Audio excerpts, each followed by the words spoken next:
जय श्री कृष्णा भक्तों, श्रीमद् भगवद गीता अध्याय 2 श्लोक 55।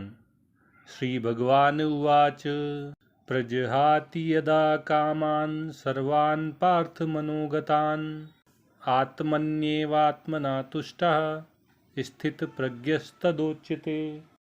भगवान कृष्ण से स्थिर बुद्धि वाले मनुष्य की महिमा को सुनकर अर्जुन ने भगवान से प्रश्न किया कि स्थिर बुद्धि वाला व्यक्ति किस वाणी से जाना जाता है, उसके क्या लक्षण होते हैं। भगवान अर्जुन के इस प्रश्न का उत्तर दे रहे हैं।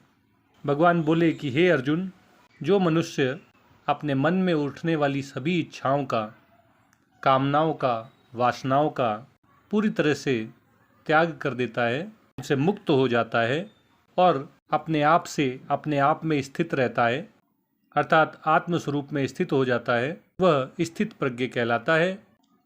भगवान द्वारा की जा रही बुद्धि योग की महिमा का वर्णन सुनकर अर्जुन के शोक में कुछ कमी दिखाई दे रही है।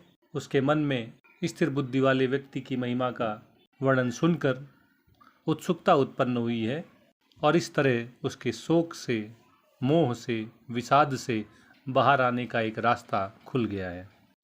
अर्जुन के मन में ये उत्सुकता उत्पन्न हुई है कि स्थिर बुद्धि वाला व्यक्ति किन लक्षणों से जाना जाता है, वह कैसे बोलता है, वह कैसे बैठता है और वह कैसे चलता है। भगवान उसकी उत्सुकता का समाधान कर रहे हैं। उसके द्वारा पूछे गए प्रश्न का उत्तर देते हुए भगवान कहते हैं कि जब मनुष्य अपने मन में उठने वाली इंद्रिय तृप्ति की इच्छाओं का परित्याग कर देता है, पूरी तरह से उनको त्याग देता है, देहात्म बुद्धि के कारण मनुष्य अपने मन में उठने वाली इच्छाओं, वासनाओं, कामनाओं को पूरी करने में लग जाता है। लेकिन जब वह परमात्म चिंतन प्रारंभ करता है, जब वह निष्काम भाव से कर्म करता है, जब वो इंद्रिय तृप्ति की इच्छाओं का परित्याग कर देता है, जब वो आत्मा को जानने में, आत्मा की अपरोक्ष अनुभूति करने में लग जाता है, तो वो अपने मन में उठने वाली इच्छाओं का सर्वथा त्याग कर देता है, पूरी तरह से उनको छोड़ देता है। ऐसा व्यक्ति अपने आप से अपने आप में संतुष्ट रहता है।